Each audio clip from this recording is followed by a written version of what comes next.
Okay, mayong mudto na usab kanatong tanan Luzon, Visayas, Mindanao. Mayong mudto Philippines, may mudto world, may mudto universe. Ano na punta mga higala, ini nga itong tulumanon sa kahanginan, CONA, Catechesis on Air. O ako lang gihapon kini inyong ubus nga lagad, Reverendo Padre Edwin Academia Kababino adlaw na usab karon nga usab tarong adlaw. Sabado na pit sa utso na kini mahigala sa bulan sa unsa man tarong bulan na Agosto. Tuig 2026 o padayon kita sa ato nga mga pagpangalagad ni ining kaudtuhon. Abino ato dahil nga timbayaon mga higala. Noong unang-una, ang atong talahorong obispo, Bishop Julito B. Cortez, ang atong station manager, si Father Ramaata, ang ato ang igsuon sa mga kaparian, Lukog, Kabisayan, o Mindanao, labi na gayon ang mga membro sa Diocese of Dumaguete. No? O niya, lakip ta ni Ana, akong mga classmate, si Padre Tuntun Arnaiz, so atong iampon taon to ako classmate, no? Na doon ay gihambin na sakit sa lawas yung taon karon, no? Fast recovery ikaw man usab ako mga igsoon nga mga kaparian nga dunay mga sakit-sakit usab sa nga gihambin karon nila sa ilang mga lawas, no. Unya iampo po nato ang akong classmate sa Dawin, no, si Padre Ubing Masyon ug nga ato usab nga igsoon nga si Padre Ubing Masyon wala sakit, no? Ako nang pangumustahon no niya si Padre Dami Hiramis po diha sa may kanang San Juan Siquijor. Wala po ito sakit. Pero kumusta ako na nato, no? Kaya kini mga classmate magkumustahan ay makita. Ayan, no? Hala, no? May muto na kanatong tanan mga higala. Padayon kita karon sa ato nga mga pagpangalagan. Bueno, pare kita mga higala sa ato nga santo karong adlaw. Kamano mo si asong santo karon? Perte ng iladuha mga higala, no? Si Santo Domingo or Saint Dominic. Bueno, kini si Saint Dominic mga higala. Kini si Saint Dominic na tao siya ni antong tuig 1170. Na namatay na antong 1221. Usa kini siya kakatsila, taga Castile. No, niya Espanyol, taga Espanya. Niya naordinahan siya isip usa ka pari, no? Ordinado kini siya nga usa ka pari, niya usa kini siya ka itinerant preacher. Kapala mo unsay itinerant preacher mga higala. Kining itinerant preacher usa kini siya ka magsasangyaw nga wala nagpundo sa usa ka lugar. No? Kadunay nga naglakaw, nagsangyaw, nagsigiw, biyahe, no? Iter to journey, no? A journeying preacher mga higala, no? Unya iyahang gipakigbatukan, no, iyang gipakigbatukan mga higala kining Albigensian heresy, no. Kini bitang Albigensian heresy mga higala, ang ilahang pagtuo niini duha ka buok ang Dios, two gods, God of evil asa na kana bitaw God of evil God, no? Evil God and the righteous God, no? Sa ato pag good maayo nga Ginoo ug dautan ug Ginoo duha ka buok no matud pa nila, no? Unya all kanang gitawag ni sila purists, no? Na ang tanan kuno nga mga nianay ning kalibutan is evil. Kuya o basa din nga, no?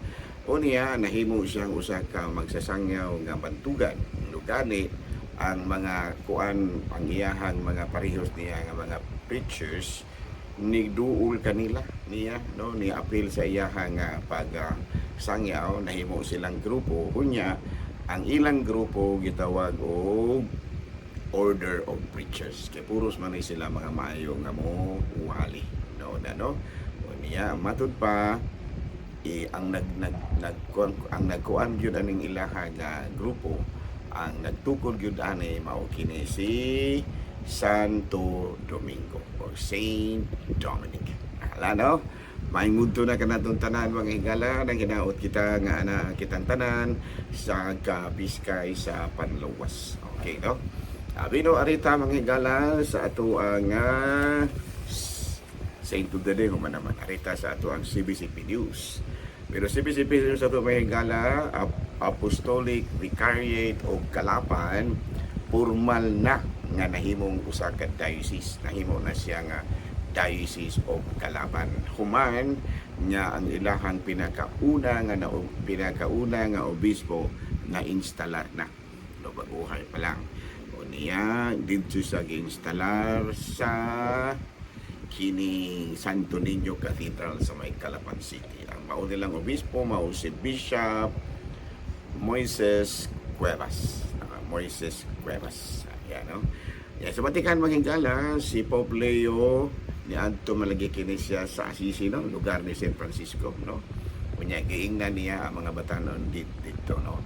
Europe and the rest of the world are looking to you to be new saints. Santo pa giingnan niya ang mga batanon sa Assisi nga ang mga tao nagtanaw kaninyo aron nga kung nangandoy sila nga aduna na po'y bag-ong santo gikan ni ninyo ang lugar. Okay, daghan ba yan kay na santo na ilang lugar, no? Saint Agnes, Saint Clare, si Saint sa paman kini si Saint Francis, o daghan kayo malulong nga naingon sila nga there is inyo o dugay-dugay namang wala ng santos. So na nga niingon ang Santo Papa nga ang mga tao jud, no, sa Europe o sa dalang kalibutan nagtanaw ano namang wala na may santos ini nga Assisi, ano dagway ni sila. So ingon diyan, ano. So padayon ta mo kadto hingala mga balitang simbahanon ni ining kamugtuhon o padayon kita sa ato ang mga topic. Ayan, no. Abi no ang atong topic karon, no, overcoming temptations, a Catholic perspective, no. Ang ato bang mga pamaagi ba, ang ato ang mga pagpanudlo kabahin sa tentasyon. Tentasyon. Unang-una, sa Katolikong pagtuo, temptation is not a sin. No, ang tentasyon dili gina sa sala. Kaya ang tentasyon usa man lamang kini kapantasi aron magbuhat kag sala. No? Sin is an invitation to sin. Ayan, no? Sa ito pa ang ating sin. Temptation is an invitation to sin. Ano sa ato pa kung mo na o binasayo na to ang pagpakasala, no, ang asana gitaw nito ang tentasyon maoy pagdapit ka nato aron makasala ta. No, sa ato pa dili pa kinakipagdapit pa man, no. Ang pagdapit nga makasala ka dili pa na siya sala, no. Pero kung mag-give in ka, but if you will give in or freely consent, no, freely consent sa pagpakasala, dihan ang sala. No? So temptation alone is not yet a sin. It is an invitation to sin. So siguro atong tanawon og unsa man gyud ang mga tinubdan sa sala, no, aron atong malikayan, no. Makalikay ta ba na madala noon ta ini, no, kay kanang dili ya maayo nga makasala punta. No? Yeah, what are the three sources of sins? The three sources of sin. Number one is the world, ang kalibutan. Number two is flesh, unod. Ang ato bitang mga kahuya, human weakness, and of course, the devil. So, i-discuss na to karon kining kabahin sa kalibutan. Sa unsa man paagi nga ang kalibutan mao'y nahimong tinubdan sa sala. Kaya dapit ang ato ang pamalanungan, no? Sa unsa man pamaagi nga ang kalibutan nahimo nga tinubdan sa sala. Ayan, no? Abi no, ang kanang ganing ang buti pa sa dili kalibutan gyud nga kanang material gyud nga kalibutan earth dili. Ang skuan ba kining gitaw natong ang katilingban or society at large. No? So number one is social pressure. No, kada bitaw pwede kang makasala pinaagi sa katilingban kung adunay social pressure. No, kana bitaw you will try to adapt popular standard of success and beauty and morality that ignores higher spiritual principles. Nasa ato pa kana bitaw mura bang mapugsan ka ba? Mapugsan ka sa kadaghanan nga imong nalaman nga imong puy-an ang pamaagi sa kinabuhi, no, sa maong ang kinabitaw ang imo na lang puy-an ang kinabuhi nga wala nag-agad sa matud pa higher spiritual principles, basta lang gyud ma-successful ka, no, aron nga makabaton ka og kanyag, no, beauty, o baka mapahaom ang imong estado sa kinabuhi. Kaya no, sa ato pa mo adapt na lang ka sa mga higher spiritual kanabitaw moralidad nga nagsalikway, no, kanabitaw